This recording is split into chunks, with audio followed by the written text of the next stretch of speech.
Salve, meu pessoal! Estou muito feliz hoje.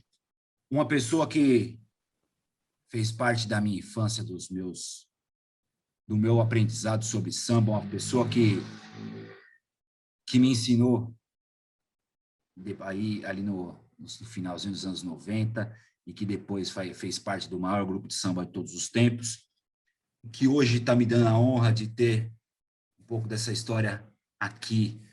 Hoje eu não vou fazer a apresentação, os agradecimentos eu faço no final, porque hoje o papo é muito importante. Um dos meus heróis está aqui. Pessoal, com muita honra, muita satisfação, Samba pra Vida, Alô Mundo recebe Flavinho Silva. Alô, mundo! Tô na área! Que honra, prazer, que honra! O prazer é todo meu. É muito, muito legal estar aqui, muito bom estar aqui, poder falar do mundo, poder falar da vida, poder dar nosso parecer acerca da nossa contribuição para a humanidade, né, cara? Porque, na realidade, nós somos, tirando o trocador e o motorista, tudo é passageiro, né? E essa é uma oportunidade de nós trazermos a consciência que nós temos uma responsabilidade de poder contribuir para que o mundo se torne cada vez melhor. E você me dando essa oportunidade aqui é, de fato, uma honra. Muito obrigado, meu irmão. Deus te abençoe muitíssimo. Amém, cara. Imagina, a honra é toda nossa, a honra do Samba pra Vida, a honra dos amantes do samba. Tê-lo em vida, recentemente te perdeu um dos grandes, acho que talvez o último vivo dos construtores do samba, que foi seu Nelson Sargento. Então a gente tem que fazer as homenagens em vida, a gente tem que fazer as nossas reverências em vida para os nossos heróis, para os nossos ídolos, as pessoas que a gente admira. E esse é o papel aqui do Samba para a Vida, um dos papéis do Samba para a Vida é fazer essas devidas homenagens. Mas vamos lá, Flavinho Silva, acho que dispensa um pouco de apresentações históricas, mas eu queria que você contextualizasse para a gente ali no finalzinho dos anos 90, o que foi aquele boom do Hoje Eu Vou Pagodear na vida de Flavinho Silva, na vida dos seus companheiros lá de Grupo 100%? Foi um momento muito interessante, né, cara? Porque o que acontece? O Grupo 100%, nos anos 90, ele apostou numa música que parecia que estava meio na contramão do mercado, porque a maioria dos grupos gravavam canções muito bonitas, né? Foi um grande momento do samba, e a gente pode citar Exalta Samba, que estourou vários discos, como produtor, Biravaí, inclusive ele produziu o disco do 100%, mas Negritude Júnior, toda aquela turma que estava surgindo naquele momento ali, com canções românticas, né? A maioria dos temas eram canções românticas, uma melodia bem lenta, não tinha. E de repente o 100% veio na contramão com o Partido Alto.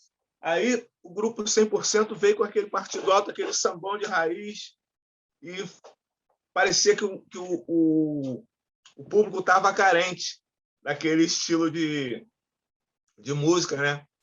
E eu creio que isso contribuiu para aquela visibilidade extraordinária que aconteceu na carreira do grupo 100%, né? Chegou um determinado momento em que a nossa música ela estava sendo executada em todo o território nacional, em todas as rádios. Naquela época, as rádios predominavam, né?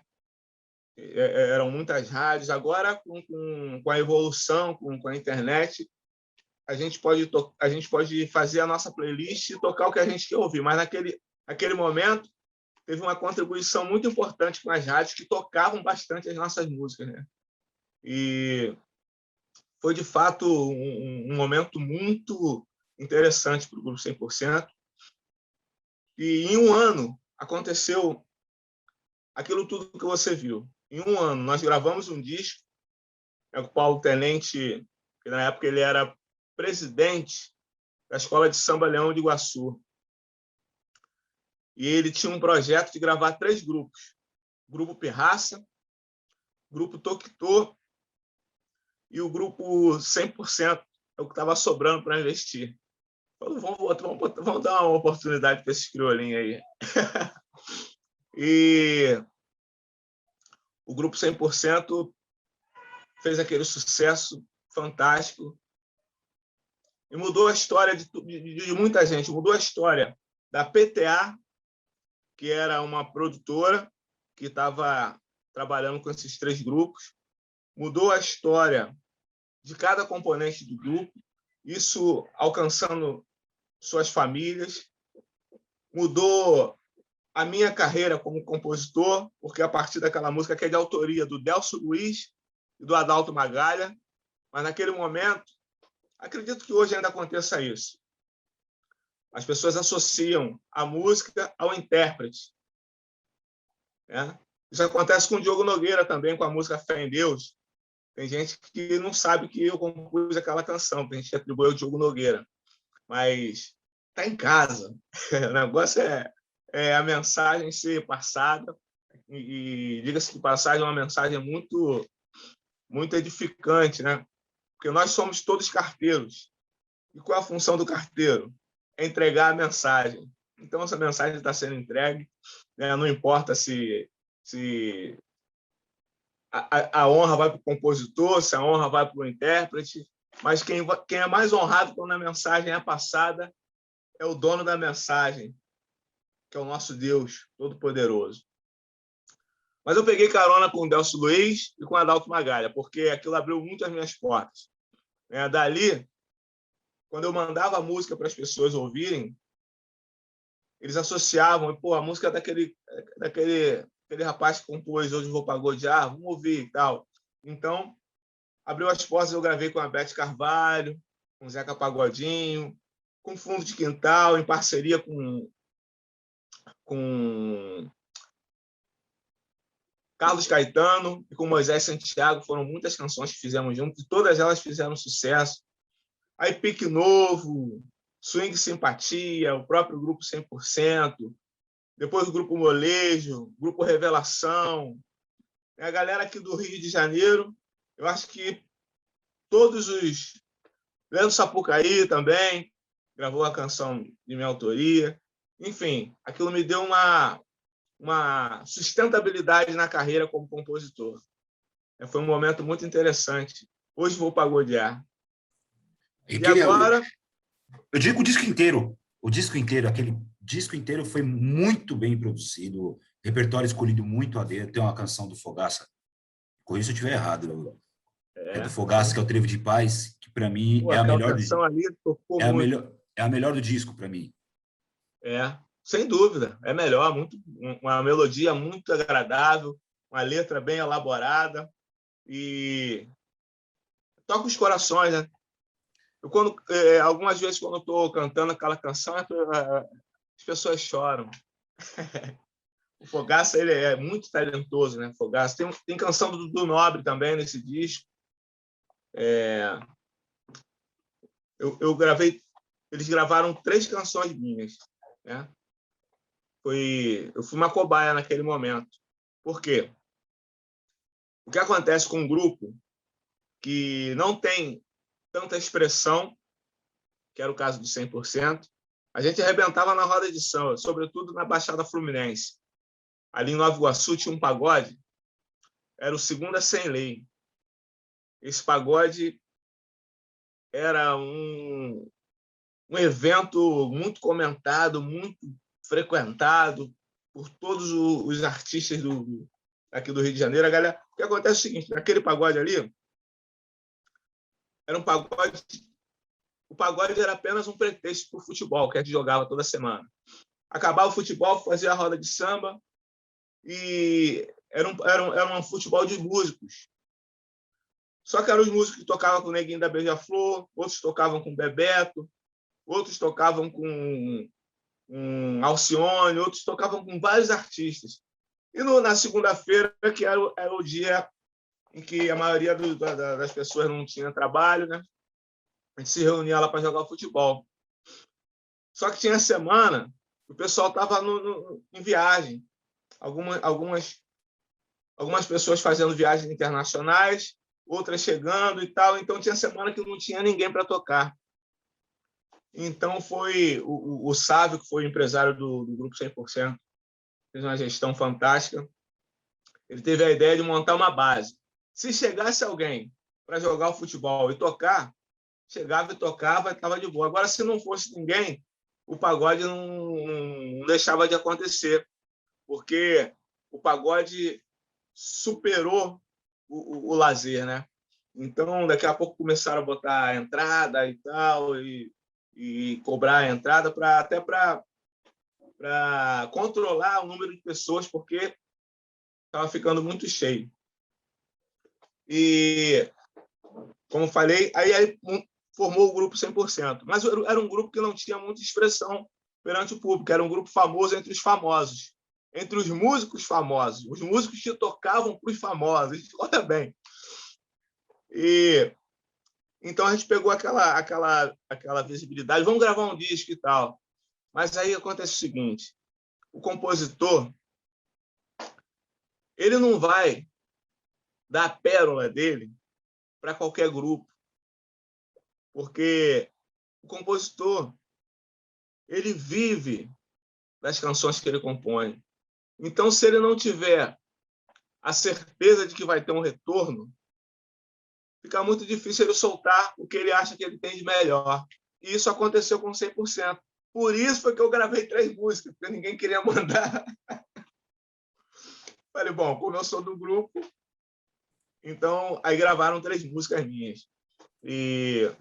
Mas acabou que as músicas não tocaram tanto naquele momento, porque, afinal de contas, tinha Ademir Fogaça, tinha Dudu Nobre, tinha Adelso Luiz, Adalto Magalha, ou seja, os grandes nomes das composições estavam ali no repertório daquele disco, né? Então, eu não tinha tanta chance assim. Né? Porque, além disso, ainda tem o network, né? Porque não é só você mandar a canção. De quem é a canção? Quem vai ouvir essa canção?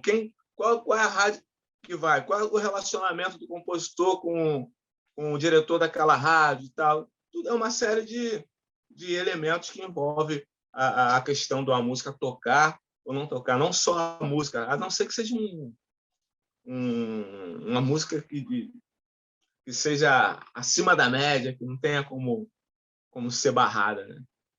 Exatamente. Eu queria deixar aqui um grande beijo para o meu parceiro Fogaça, um grande amigo, que ainda não esteve aqui, mas em breve já vai estar, já estou negociando as datas com ele.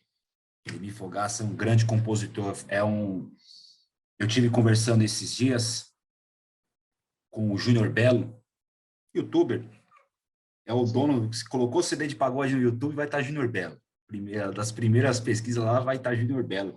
E eu falei para ele, acho que assim como os grandes compositores aí que você põe dos anos 90 para cá, Flavinho Silva, Ademir Fogaça, Adelso Luiz, papel fundamental desse pessoal de internet, né? Então o Júnior Belo é um que também vai, quando começarem a escrever a história do samba dos anos 2000 para cá, tem que ter Júnior Belo lá também. É a contribuição da internet que o samba está aprendendo, né? A trabalhar nisso daí. Mas, Flavinho, voltando ao assunto aí do início do grupo, você me traz um recorte que é bem importante, que eu já não vejo tanto mais aqui em São Paulo, mas eu vejo ainda muito forte no Rio, que é a relação dos grupos com as escolas de samba. Ainda até hoje, os grupos, os cantores, eles fazem questão, com muito orgulho, de defender uma bandeira de uma escola de samba, de uma agremiação. Eu acho que nos anos 90 ainda foi mais ainda do que acontece hoje, né? Mas mesmo assim no Rio é muito maior do que aqui em São Paulo. Realmente, porque você sabe que esse movimento de samba é muito regional, né? E muito bairrista. E quem mora num bairro, por exemplo, por exemplo, eu morei um bom tempo em Nilópolis. Ali em Nilópolis, a escola de samba daquela região ali da Baixada é Beija-Flor. É o pessoal de Nova Iguaçu, de Mesquita, até de São João de Meriti, porque em São João de Meriti tem Unidos da Ponte, que já é um outro grupo, já é do segundo grupo. Então, a aglomeração do pessoal da Baixada era na Beija-Flor.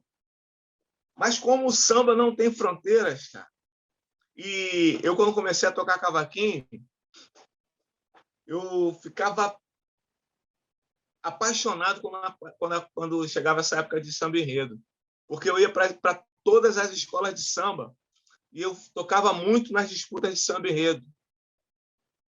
Então, eu tocava samba toquei muito samba no Salgueiro, na Portela, na Mangueira, inclusive até escrevi samba na Mangueira, na Mocidade Independente de Padre Miguel. Sinceramente, eu não tinha como dizer que eu gostava, que eu era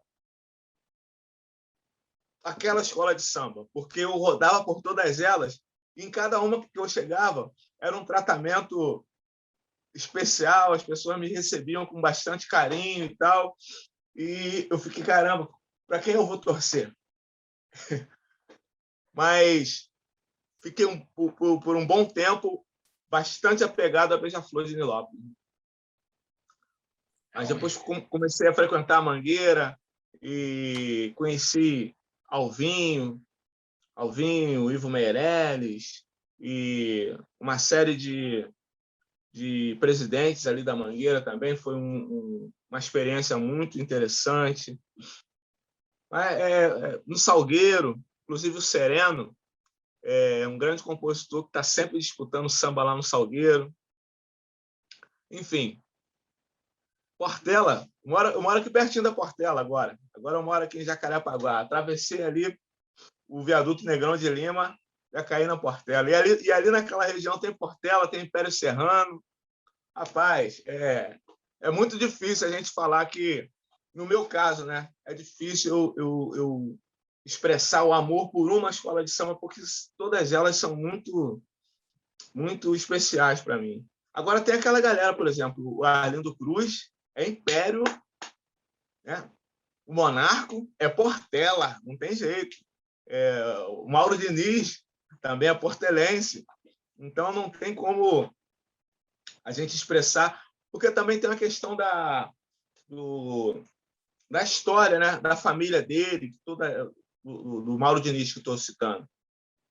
Todo mundo criado ali na Portela, então ele desde pequeno indo para lá e tal, e gera um laço muito maior de comprometimento com a escola de samba. Mas eu sempre fui muito desgarrado disso, né? Morei em vários lugares do Rio de Janeiro. Eu nasci no Meia, morei em Santa Cruz, morei na Pavuna, morei no Flamengo, morei no Maracanã. Enfim, não tinha aquele tempo de me apegar muito a uma determinada região. É muito importante, acho que o papel das escolas de samba é fundamental para a construção do samba, inevitável, né? Mas a escola de samba exerce um papel muito fundamental, que é o de inclusão também, né? Assim como os times de várzea, assim como os projetos sociais, as escolas têm esse projeto de inclusão mesmo, porque crianças vão lá para as escolinhas de bateria, as escolinhas de dança, para desfilar, e muitas escolas mantêm projetos sociais. Exatamente. Aqui o caso da Vila Maria é um exemplo disso. Vila Maria tem a escolinha de futebol, tem trabalho de dentista, de fisioterapeuta, de corte e costura, inúmeros trabalhos sociais aqui na Unis de Vila Maria, que é na nossa região aqui. Então, é um papel fundamental que acho que o samba de meio de ano, como costumam dizer, tem que se aproximar um pouco mais das escolas de samba. Voltar a se aproximar um pouco mais. Porque são incontáveis os talentos que surgem a partir desses sambas de meio do ano das escolas de samba. Você conhece o Binho, do Pique Novo? Percussionista? Sim. Pois é. O Binho, eu não sei se ele ainda é, mas ele estava como diretor de bateria da Beija-Flor. Ele foi nascido e criado em Nilópolis, é uma figura humana excepcional, muito talentoso, e fazia parte desse projeto. Assim como tem na Mangueira, a Mangueira do Amanhã, e várias escolas de samba aqui do Rio de Janeiro tem esse trabalho social de inclusão e de orientação porque geralmente as escolas de samba são em comunidades. E em comunidades, os heróis são outros. E tem um grande poder de influência, sobretudo na formação da personalidade da pessoa que está ali naquele período da primeira infância, né? Até os seus 6 anos de idade. E o que ela vê, ela com certeza é influenciada. E a escola de samba, quando tira um pouco do olhar das crianças para coisas que influenciam realmente, porque o que diferencia um ser humano do outro são as oportunidades. Então, se a gente tem a oportunidade de ver outras coisas, a gente tem uma tendência de ser influenciado por aquilo que a gente vê, por aquilo que a gente ouve, pelo ambiente que a gente vive. E a escola de samba, quando entra com esse projeto, com essa posição, ela tem uma participação muito importante no crescimento e no desenvolvimento do ser humano como cidadão. Ele pode mostrar um outro caminho, pode mostrar uma outra vertente, né?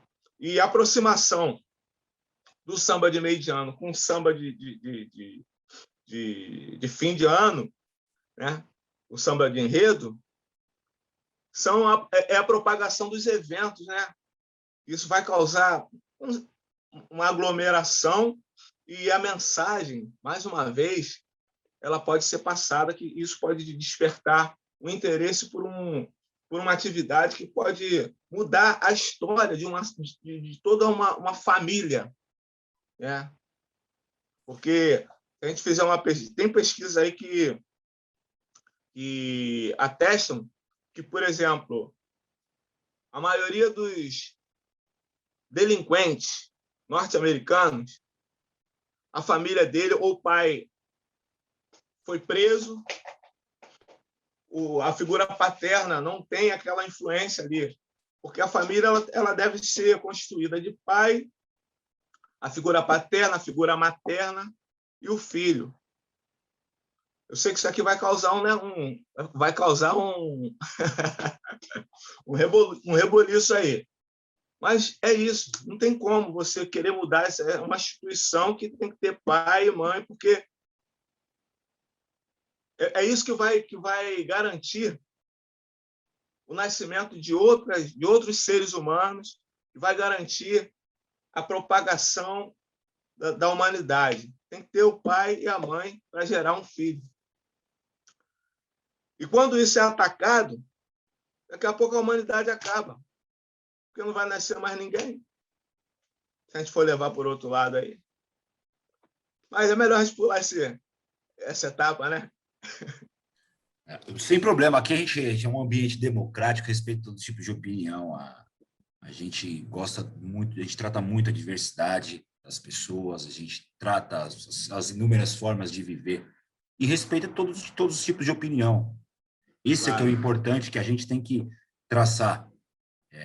Temos o público gay, o público LGBT, que ia mais, temos o público negro, temos o público branco, temos o público hétero. Então, são pontos de vista que podem ser divergentes, mas que têm que ser respeitados. Não, sem dúvida. Sobretudo, né, Flávio? Até porque o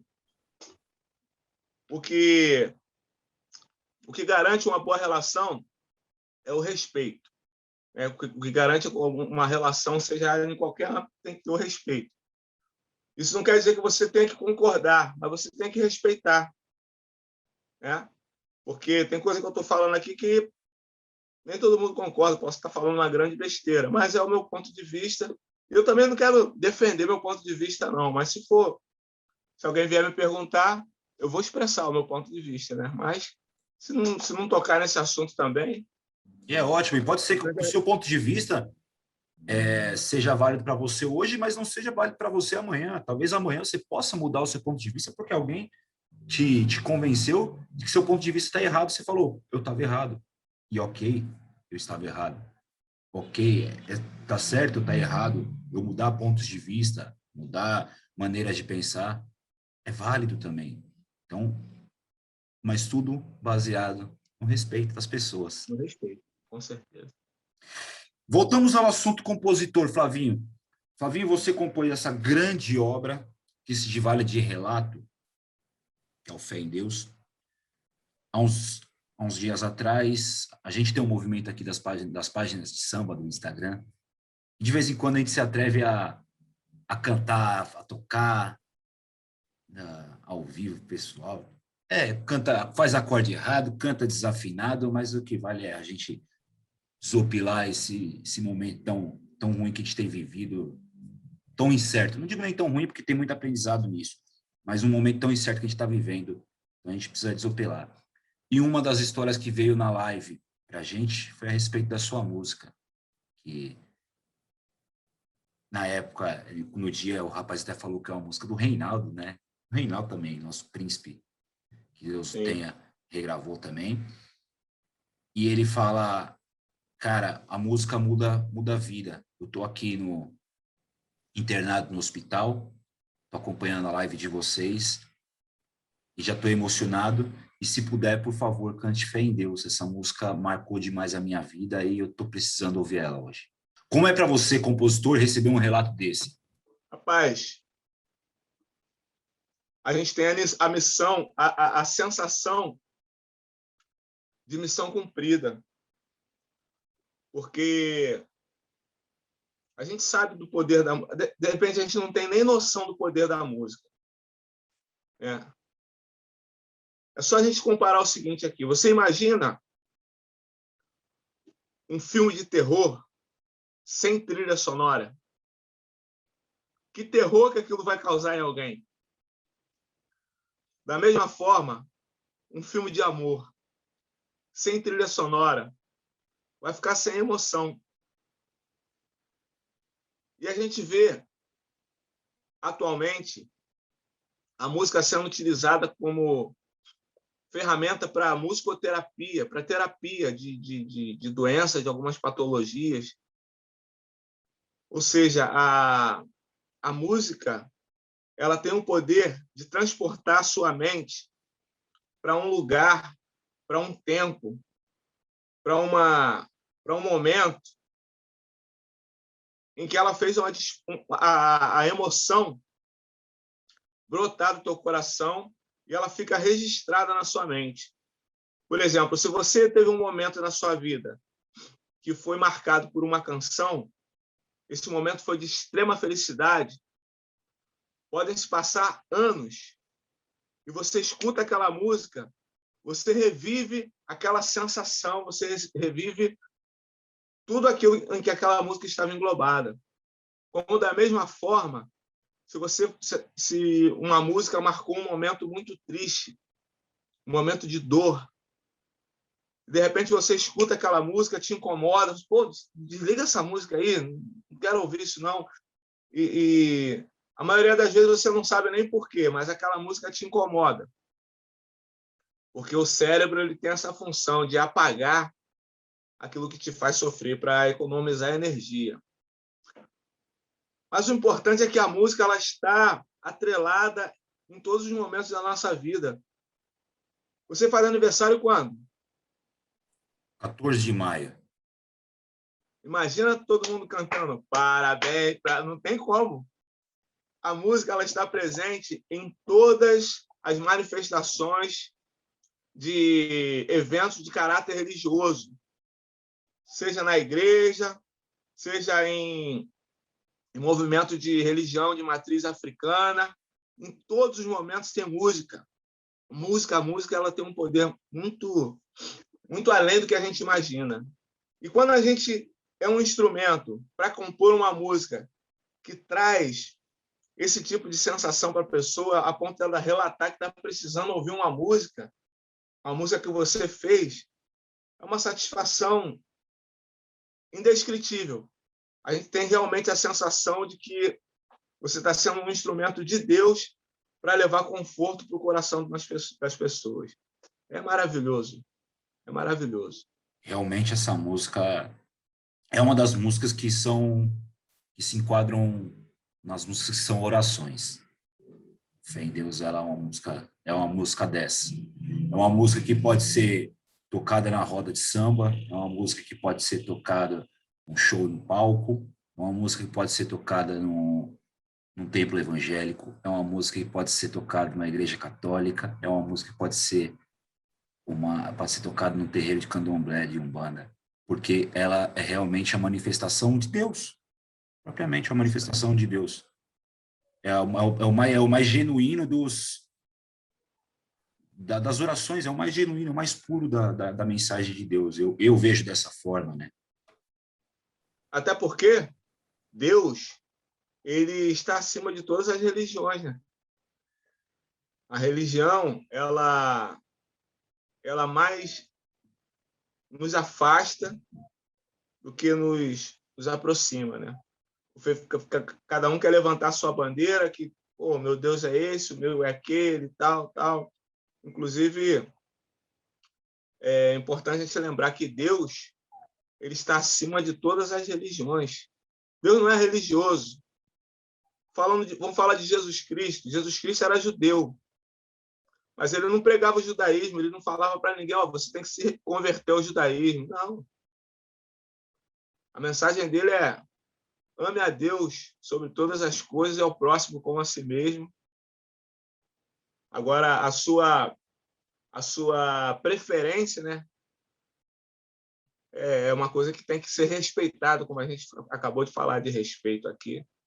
Eu posso falar isso com bastante propriedade, porque eu passei por algumas religiões, né? Frequentei reuniões kardecistas, umbandistas, candoblecistas, até budistas. Frequentei algumas religiões, algumas reuniões budistas e tal, mas eu me encontrei, eu fiz uma comparação com o que a Bíblia diz e com o que acontecia em algumas delas e tal. Fiz uma comparação, eu falei, essa aqui realmente tem uma mensagem que me atrai mais. Mas eu respeito todas elas, até pelo fato de ter passado por muitas delas. Na minha família, por exemplo, tem pessoas que são extremamente ligadas a outras religiões. Então, a comunhão, né, o respeito, está acima de qualquer religião. Né? Mas essa canção, ela expressa a fé, ela expressa a esperança, ela expressa o amor. Né? E em todas as religiões tem que ter amor, fé e esperança. Então, eu me sinto um privilegiado de ter sido usado para transmitir essa mensagem de fé, de amor e de esperança através do dom que Deus me deu, que é o dom de tocar, de compor, de tocar, e estou tentando sempre me aprimorar, né? Porque, como já foi dito aqui, a nossa vida é um eterno aprendizado, né? Eterno aprendizado. A vida, se a gente não aprender a cada dia, amanhã a gente vai estar mais burro do que hoje. É verdade. A gente É tem que verdade. aprender diariamente, se renovando os nossos estudos, não só estudo acadêmico, bibliográfico, sentido, mas um estudo de vida mesmo. Às vezes você pode aprender com o seu cachorro. Com certeza. O Thiago Brunet lançou um livro especialista em pessoas. Porque a maioria de nós é treinado para se tornar especialista em várias profissões. Né? Mas, às vezes, nós temos dificuldade para lidar com pessoas. Não temos tolerância, não temos paciência, não temos amor, não temos empatia. E a gente não se torna especialista em lidar com pessoas, que você vai passar uma longa etapa da sua vida lidando com pessoas. Você tem que estar especialista em sentir a dor da pessoa, em se colocar no lugar da pessoa, em tentar decifrar o que pode estar passando no coração daquela pessoa. É um livro que eu recomendo. Apesar da Bíblia já falar tudo isso, de como você lidar com pessoas.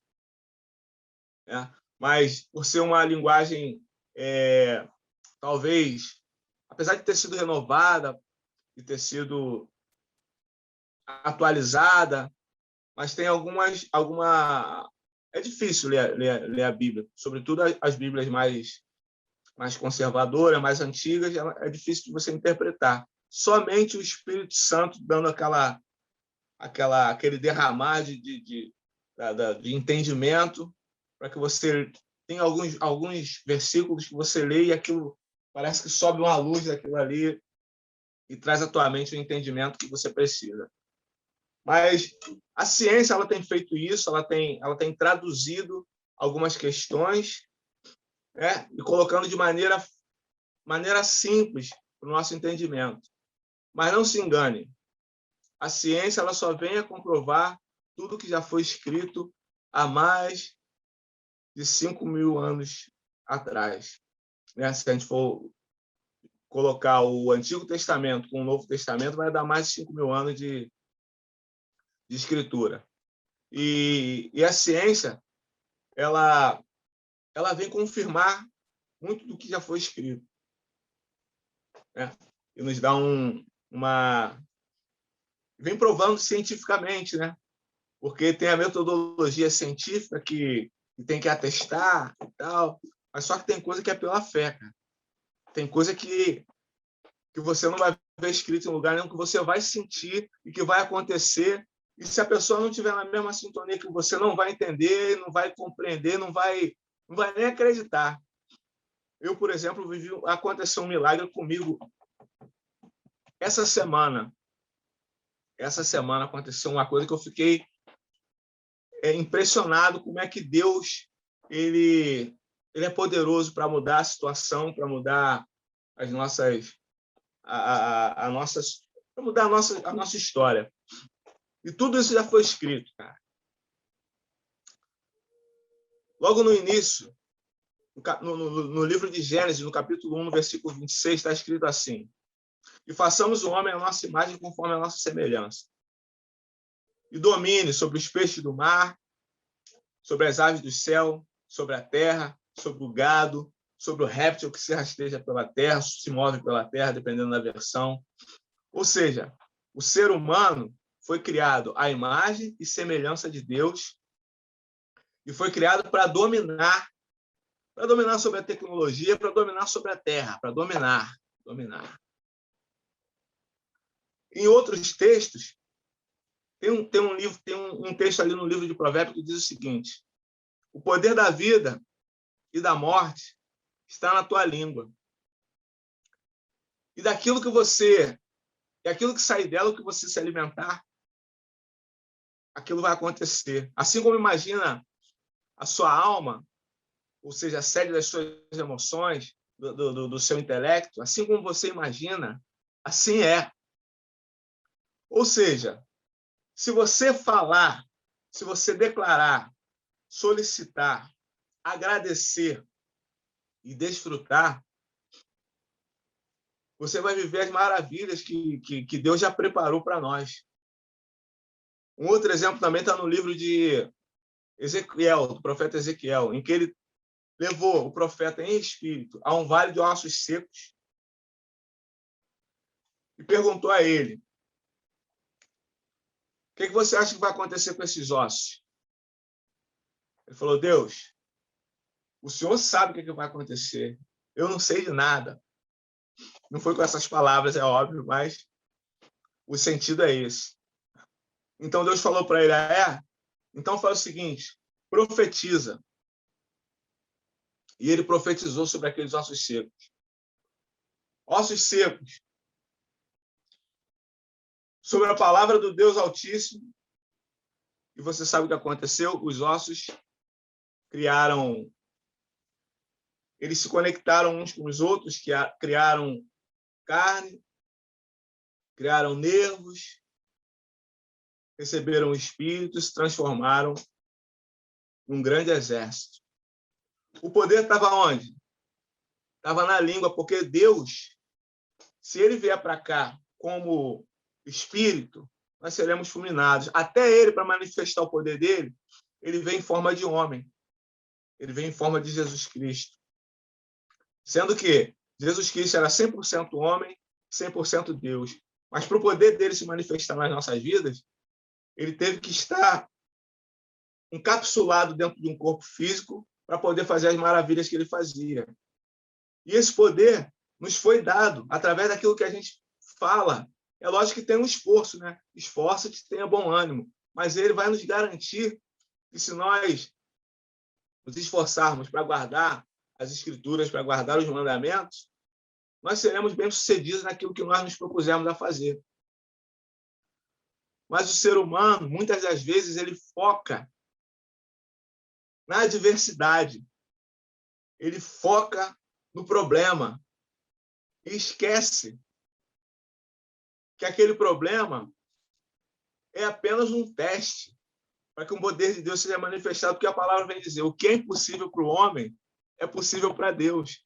Aquilo ali é só para a gente ter consciência da nossa impossibilidade. Mas se a gente chamar Deus para o negócio, colocar nas mãos dele, declarar: Deus, tu está vendo o meu esforço, estou fazendo o que posso, mas agora é contigo. Ele vai te dar a vitória, meu irmão. E quando a gente compõe uma canção que traz isso à consciência das pessoas, é uma alegria muito grande. Juninho Tibó escreveu, né? A vitória demora, mas vem. Pois é verdade. E nunca foi sorte, sempre foi Deus, né? Nunca foi sorte, sempre foi Deus. Aí, Flavinho... Sim. Por favor. A gente tem também o nosso amigo Xande de Pilares, que ele está sempre falando de Deus, ele, André Renato, né? Estão sempre falando de Deus. E, por exemplo, o André Renato, ele é de uma religião de matriz africana. Mas quando ele abre a boca para falar de Deus, o Deus que algumas pessoas creiam que é o Deus, que é o único Deus, como de fato eu também creio que ele é o único Deus, mas ele usa quem ele quer para falar do nome dele, né? Assim como ele me usou, como ele usa você, como ele usa uma infinidade de compositores, porque Deus, como foi dito aqui, ele está acima de qualquer religião, ele está acima de qualquer convicção, né? Ele só não está acima da palavra dele. Sem dúvida alguma. Você cita o André Renato, tem uma canção dele, Fundo de Quintal gravou, no disco Chega Pra Sambar, que ele faz o retrato dessa síntese dele, ele faz a junção das religiões, né, que é o recado de fé. Macunaíma falou que a procissão vem aí, vem trazendo oferendas para todos os santos de luz. E o refrão vem: Santa Maria, Mãe de Deus, rogai por nós pecadores, vem a procissão. Então ele junta a religiosidade católica com a religiosidade de matriz africanas e tá tudo certo. Ficou lindo, uma canção linda, maravilhosa. E uma canção de respeito. Respeito às religiões, respeito a Deus. A diversidade, né? Respeito à diversidade. Exatamente. Chegamos no fundo de quintal. Falei de fundo de quintal agora e chegamos nele. Como é que foi para você o convite de uma das... acho que, para a galera noventista, a maior instituição de samba, a galera que modifica toda a estrutura do samba, e você, músico já com uma carreira legal, recebe o convite para substituir, não sei se substituir seria o verbo correto, mas para fazer parte dessa história que já teve no seu instrumento Sombrio e Mário Sérgio.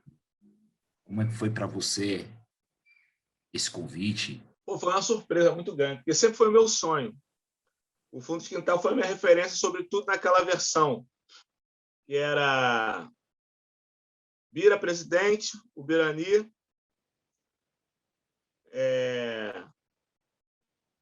Sereno, Kleber Augusto, Arlindo Cruz e Sombrinha. E, sobretudo, aquele disco Mapa da Mina, eu escutei muito aquilo, e a partir dali eu comecei a buscar lá de trás, desde a época que fazia parte de Jorge Aragão, Almir Neto, né? Luversi.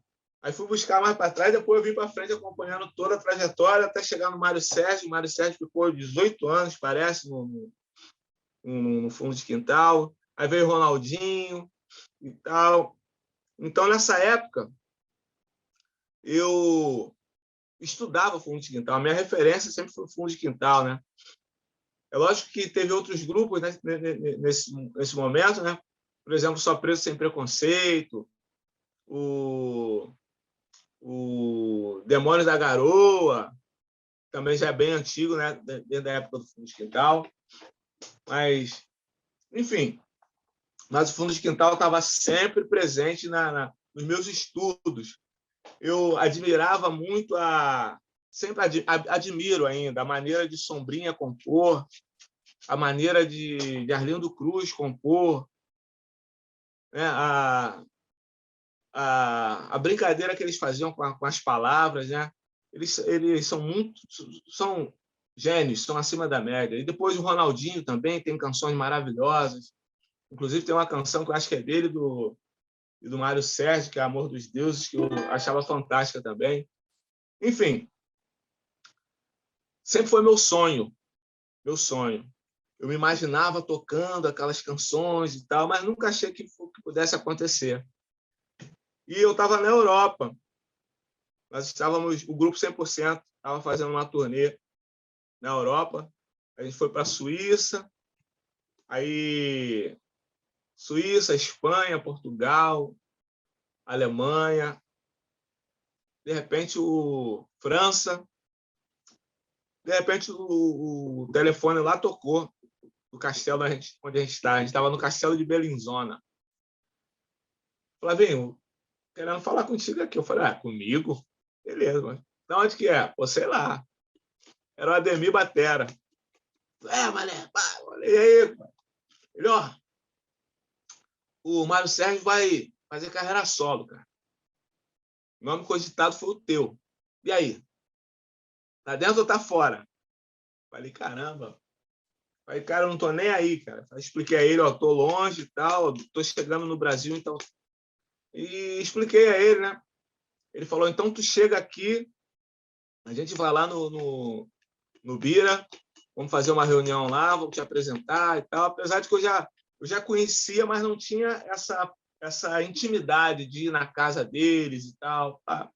Então a gente vai lá, vamos nos reunir e tal. Falei, beleza, tudo bem. Cheguei no Brasil, chamei o pessoal do 100%, falei, recebi uma proposta aí que é meio que recusável.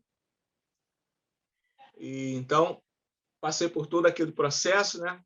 Várias reuniões e tal. Por que acontece? O Fundo de Quintal, se você perceber, é um grupo que não tem muito escândalo, né? Eu acho que não tem escândalo, né? Nenhum. E durante o tempo que eu permaneci lá, eu aprendi muita coisa, cara, acerca de comportamento, de postura, educação, e observava bastante. Uma coisa que também foi muito interessante para mim, aprender qual é a nossa função, como é que eu posso contribuir, e não querer, se você puder fazer sempre um pouquinho mais do que você é esperado, né? Se você puder contribuir com um pouco mais do que esperam de você, é legal. Mas aprendi a não ultrapassar a dose.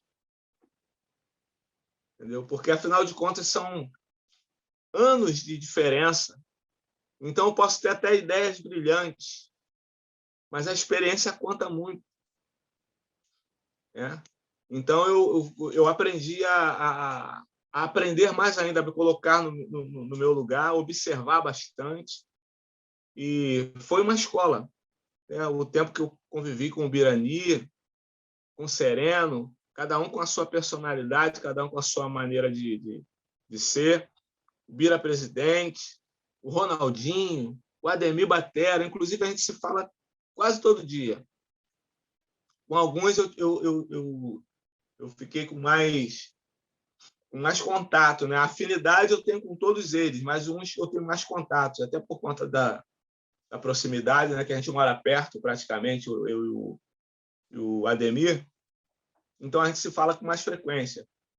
Mas foi um aprendizado e é uma escola. Eu fiz o meu eu posso dizer que eu fiz o meu doutorado de samba durante o tempo que eu fiquei no fundo de quintal. Foram 5 anos que eu fiquei ali e foram 5 anos de muita bagagem que foi ficar ali perto daquele ambiente, perto daquelas pessoas ali. E agora eu quero parabenizar também o Márcio Picanha. Pô, não sei nem se eu podia revelar o apelido dele ali, porque o rapaz gosta de carne com uma beleza. O apelido dele é Picanha. O Itaguaí também, são meus amigos, gente fina demais. Então, tocando esse barco, estão dando continuidade a um legado, né? A uma história que começou há mais de 4 décadas atrás, e ele vem contribuindo para o samba, vem contribuindo para a cultura, vem contribuindo para a música, vem contribuindo para todos nós. E foi fantástico ter participado daquilo ali, né? Embora no tempo em que eu fiquei, a gente estava na transição do mercado fonográfico analógico para o digital, né? Então não tem muitos registros, não tem muita coisa ainda do tempo que eu fiquei lá. Inclusive teve um disco que nós fizemos ali, que foi o disco Nossa Verdade. Disco Nossa Verdade, que inclusive foi a dica do vinil agora nesse mês de maio, uma semana, todas as segundas, para quem não conhece, tem a dica do vinil aqui no Instagram do Samba Pra Vida. E agora no mês de maio, uma das dicas do vinil foi o disco Nossa Verdade, que Flavinho Silva faz parte. É um disco fantástico, um disco muito legal. E eu tive a honra de contribuir também com algumas canções ali, né? Foi um momento que eu estava deslanchando, né? Eu estava fazendo parte de um grupo respeitadíssimo, renomado, e estava fazendo uma network fantástica, conhecendo outras pessoas. Fiquei muito amigo do Alceu Maia não, meu Deus, como é que eu posso esquecer o nome do cara assim? Mas enfim, daqui a pouco eu vou lembrar. Alceu Maia já era meu amigo há muito tempo. Alceu Maia, inclusive, quando ele produziu o disco do Diogo Nogueira, o primeiro disco do Diogo Nogueira, que ele colocou 2 canções minhas lá. Uma delas foi A Fé em Deus. Inclusive, quando eu mandei essa música para o Reinaldo, eu até achei que o Reinaldo não fosse mais gravar, porque ele estava com transição também de gravadora. Então eu mandei a música para ele, ele gostou, e, pô, me elogiou e tal. Pô, Flavinho, legal e tal. Fiquei esperando, esperei 1 ano. Falei, pô, acho que o Reinaldo não vai mais gravar essa música, não. Então eu encontrei o Diogo, que estava fazendo um disco. Fui lá no estúdio do Alceu Maia, estúdio que ele tinha ali em Copacabana. Falei, ô, Alceu, eu tenho uma música aqui, cara. Inclusive entraram 2 músicas nesse disco do Diogo Nogueira. Ele saiu cantando Fé em Deus. E a segunda música de trabalho foi a Lua de Poeta também, que estourou aquele. A lua que brilha no céu reflete no meu caminhar a luz da inspiração. Seja onde for, motivo pra gente compor. Não falta, não há de faltar, ainda que seja na mesa de um bar. Música Flavinho Silva, Gilson Bernini e Brasil. Mas a gente estava falando do fundo de quintal, né? É que é muita emoção, começa a lembrar de muita coisa que aconteceu. Tudo acaba em samba. Tudo acaba em samba. Então, o Rio do Hora ficou muito meu amigo, me elogiou bastante, e aquilo me deu uma sensação muito boa, porque aquele disco eu gravei todos os cavacos, e o Rildo fez alguns arranjos, o Paulão fez outros, e eu cheguei ali e resolvi que tinha que resolver. Eu falei, pô, legal, estou tocando direitinho, eu acho que eu estou no caminho certo e tal. Eu tive o privilégio de conhecer Paulinho Barriga, que era o baixista lá do Fundo de Quintal, é o baixista até hoje do Fundo de Quintal, um homem muito inteligente, muito talentoso, é um gênio. Mas aí aconteceu, eu tive uma lesão no cérebro, e eu acho que Deus já tinha preparado um outro caminho para mim. Ele falou, meu filho, não é isso não, cara. O que eu tenho para você é outro negócio. Não é nada disso que você está pensando. Até deixei você ir até aí para que você experimentasse, mas o caminho que eu tenho reservado para você é outro. Então, aconteceu uma enfermidade, tive um tumor no cérebro, fiquei muito tempo internado, tive algumas lesões, me causou algumas paralisias e tal, mas, para a honra e glória dele, hoje eu estou aqui, estou falando, estou compondo, estou tocando, e estou curado, estou recuperado, em nome de Jesus. Estamos juntos. Mas essa experiência no Fundo de Quintal, eu vou carregar comigo enquanto eu viver.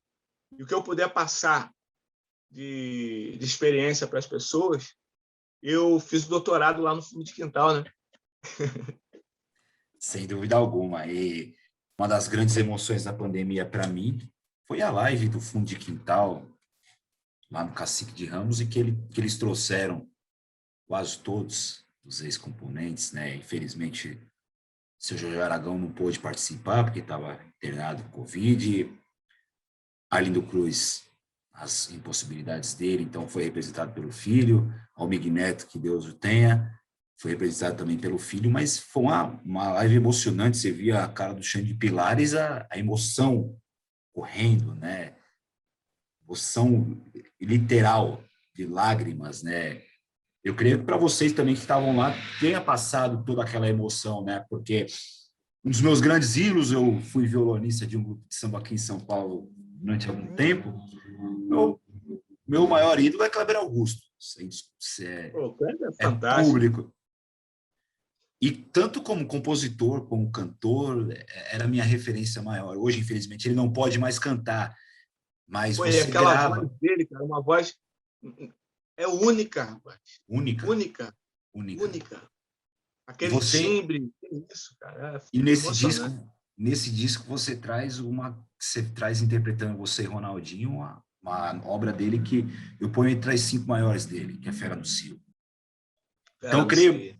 eu creio que essa emoção que o Xande transpareceu para a gente era a emoção dos bastidores de vocês enquanto estavam aguardando para ir cantar ou que voltava lá do canto. Eu creio que tenha sido essa a mesma emoção. Foi. É que o Cacique de Ramos, ele tem uma história muito interessante do fundo de Quintal, grupo 100%, grupo Revelação. Tinha um amigo que tinha um pagode na Rádio Tropical, cara. Lembra da Rádio Tropical? Não lembra, não. Você é novo, você ainda é menino, no Rio de Janeiro. Rapaz, Rádio Tropical, aqui no Rio de Janeiro. E tinha um pagode lá no Cacique de Ramos. E nesse pagode participava Grupo 100% e Grupo Revelação. E ali nos bastidores a gente estava ali trocando ideia, lembrando, cara, daquela época. Pô, foi muita coisa que já aconteceu ali. Fundo de Quintal, o Cacique de Ramos, ele traz a nossa lembrança, porque todo mundo passou por ali, cara.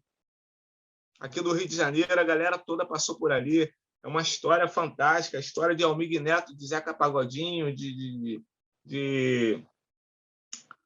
Bete Carvalho, Leci Brandão, o próprio Reinaldo.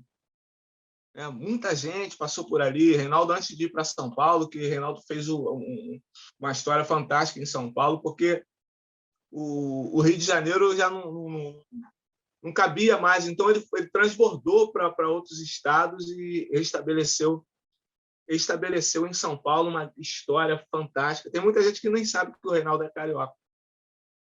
Né? Tem gente que acha que ele é paulista. Embora ele tente forçar um sotaque, mano, mas...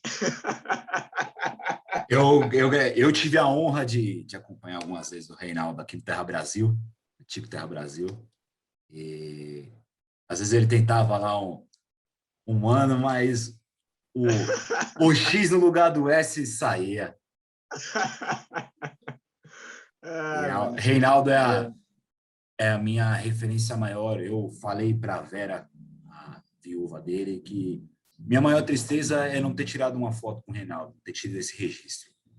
Mas, como falamos aqui, Deus sabe de todas as coisas. É verdade. Flavinho, estamos chegando aqui nos nossos momentos finais, cara. Passou tão rápido aqui, maravilhoso. Mas o convidado não vai embora assim tão fácil. Flavinho, assim como lá nos anos 90, o rádio foi o nosso elo de ligação para conhecer essa obra do 100%, depois a internet para que eu conhecesse a sua obra dentro do fundo de quintal, e mais uma vez a internet nos unindo para que a gente pudesse chegar até aqui. Um dos pilares do Samba para a Vida é justamente esse, a conexão entre as pessoas. Acho que todo mundo tem uma história boa para contar, tem uma história de vida, uma experiência para contar para a gente. Nesse sentido, a gente pede para que o nosso convidado indique uma pessoa que ele vai ser essa ponte para que chegue até o Samba para a Vida, para que a gente possa conversar e gravar uma ideia dessa aqui com a gente. Quem que o Flavinho indica? Eu não sei se ele já teve aí, cara. Mas um cara que tem também uma bagagem extraordinária é o Vaguinho, teu xará. Inclusive, o meu apelido Vaguinho é por conta dele. Vaguinho. Atualmente, pastor Vaguinho, pastor da Assembleia de Deus ADVEC, lá do Recreio dos Bandeirantes. Ele tem uma história fantástica, uma história de sucesso fantástica. Teve música... Olha, para você ter uma noção, uma das primeiras músicas do Vaguinho foi gravada por um dos maiores percussionistas. A canção é assim, ó. Para melhorar, para segurar a minha banda, vou pedir proteção ao povo de Aruanda, vou pedir proteção. Mestre Marçal, cantor, gravou essa canção do Vaguinho. E de lá para cá, teve música gravada com a galera do Tchan, ou seja, ele é um compositor Ih, caramba. Aí vai enrolar, não vou falar isso não. Mas ele ultrapassou gerações. Tem música com Molejo, tem música com El Tchan, tem música cantou com Roberto Carlos. Ou seja, se você quer história, meu irmão, Vaguinho, acompanhou todo, foi nascido e criado, para você ter noção, a família dele são fundadores do Cacique de Ramos. A tia dele, se eu não me engano, foi musa do Cacique de Ramos. O pai era percussionista lá do Cacique de Ramos. Ele tem uma ligação muito, muito grande com o Bira Presidente, com a família do Bira Presidente. Ou seja, eu indico o Vaguinho. Ótimo. Então, você vai fazer essa ponte para que Samba para a Vida chegue até o meu xará. E vai ser uma honra. Uma honra. Vou te passar aí o contato dele. Vai ser uma honra. Segundo momento, Flavinho Silva. Flavinho, qual o recado que você daria para o mundo? Para o mundo? Olha, rapaz, nós às vezes nos preocupamos com as condições. E o que faz a diferença na nossa vida são as decisões. Porque se a gente olhar para a condição, a maioria das vezes a gente vai ter a impressão de que não pode fazer muita coisa. Mas eu aprendi com a Bíblia, no livro de Mateus, no capítulo 6. Eu recomendo você a ler do versículo 25 ao 34. mas eu vou citar aqui para vocês só o versículo 33. Buscar em primeiro lugar o reino de Deus e a sua justiça, que todas essas coisas vos serão acrescentadas. Tudo isso que a gente está em busca de sucesso, de bem-estar, essas preocupações, o que a gente vai comer, o que a gente vai vestir, como é que a gente vai pagar. Busque em primeiro lugar o reino de Deus e a sua justiça, que todas essas coisas vos serão acrescentadas. Até porque existe um outro texto também que eu gosto muito, que está no livro de Gálatas, no capítulo 6, no versículo 7, que diz assim: não erreis, Deus não se deixa escarnecer. Aquilo que o homem plantar, isso também se fará. A nossa vida é uma semente. Aquilo que a gente planta, a gente colhe. A semente, ela é opcional, mas a partir do teu plantio, cara, a colheita é obrigatória. E aquilo que você plantar, meu irmão, pode ficar tranquilo que se você plantar melancia, você não vai colher maracujá. Aquilo que você planta, você colhe. Todo esforço que você faz, tudo isso é uma semente. Tudo isso vai dar frutos. Todo bem que você faz, ele volta para você multiplicado. Toda palavra que você tem o poder na tua língua de profetizar, tudo aquilo que você fala volta para você multiplicado. Se você fala coisas boas, você vai viver maravilhosamente bem. Agora, se você também faz uso da tua língua para amaldiçoar, isso também volta para você multiplicado. Então, a sugestão que eu dou para o mundo é essa. Busque em primeiro lugar o reino de Deus e a sua justiça, que tudo que você deseja tem uma forte tendência de acontecer, porque Deus ele se alegra em contemplar os desejos do nosso coração. É isso, meu irmão. Amém. Amém. Por fim, os meus agradecimentos aqui, Flavinho.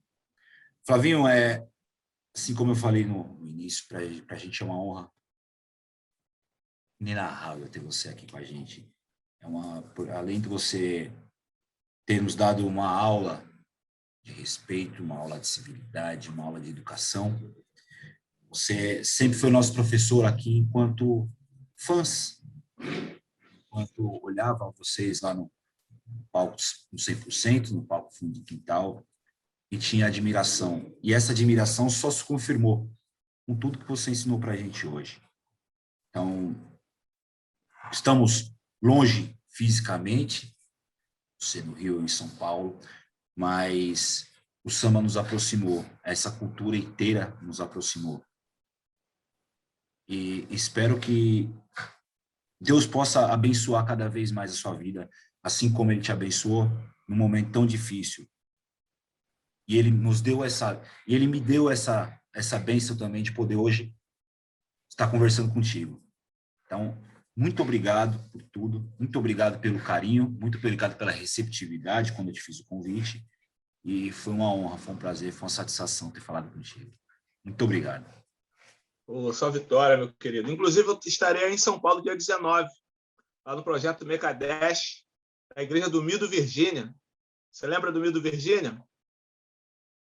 Não, o Mido Virgínia é um grande compositor também, fez parte de alguns grupos antes da década de 90. Ele também tem uma relação muito boa com o Pezinho, com a galera do Catinguelê, é muito amigo do Juninho do Banjo, do Salgadinho, da turma toda aí, do Felipe Silva, compositor também daqui do Rio de Janeiro. Então, no dia 19, eu estarei aí em São Paulo. Vamos ver se a gente se fala, se a gente se vê por aí. Sim, com certeza. Pessoal, esse aí foi o gênio Flavinho Silva, que esteve aqui com a gente. Gostaram, curtiram? Deixa aí. Também quero agradecer a todo mundo que tem comentado, que tem curtido nossas publicações, nosso material. É um trabalho bastante moroso, bastante trabalhoso, mas é feito com muito carinho e respeito à cultura do samba. Muito obrigado a quem ficou até aqui e até a próxima. Alô, mundo! Olha eu aqui! Alô, mundo!